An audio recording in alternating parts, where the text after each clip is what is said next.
Mmm. Hello everybody.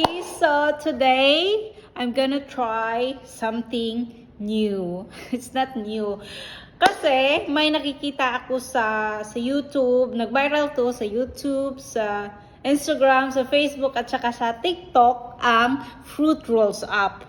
Fruits roll ups. Fruit roll ups. So, oo. Kaso ang nabili ko ganito. Nag-search ako sa online, guys. Super mahal. So, don't worry. Gagawin natin to siya ng parang lumpia wrapper. How to make? Ito lang ang kailangan natin. At saka, i-flat natin ito.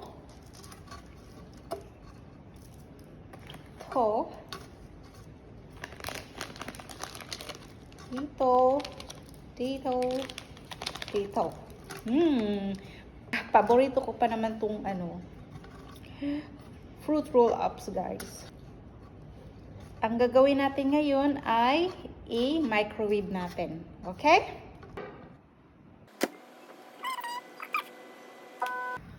Oh my god, guys, parang nasubraan yata. It's okay. You just mix it. I love sunog. Ooh, super hot. Like me. Super hot like me. Are you sure in that? So, flat natin. Ganito lang siya.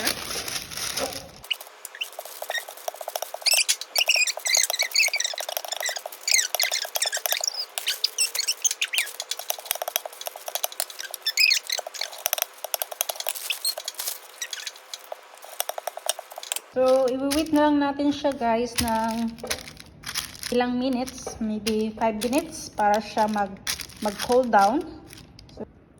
So ito na, guys. Ipakita ko sa inyo ang aking fruit roll ups DIY. So, diba?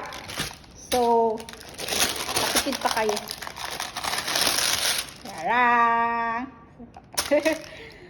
So, ang gagawin natin ay iti-taste natin with ice cream. Ito yung ice cream ko. So, strawberry. Ano bang flavor nito? Strawberry din ata eh. It's okay.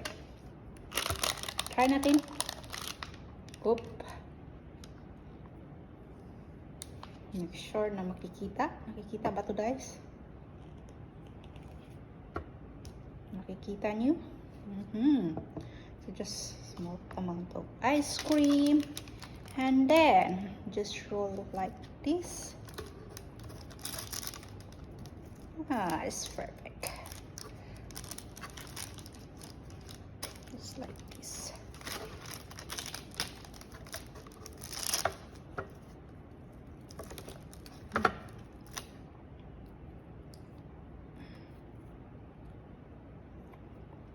Ito na, guys.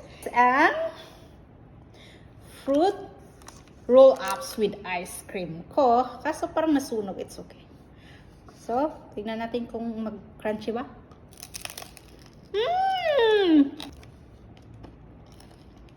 Sobrang sarap, guys. Look. So crunchy.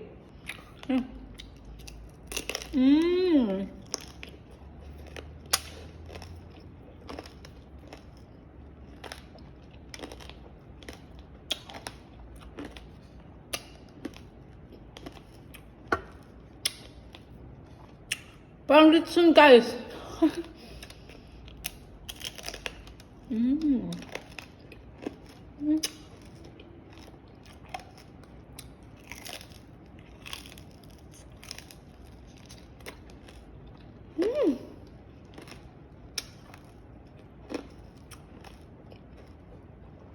Yummy.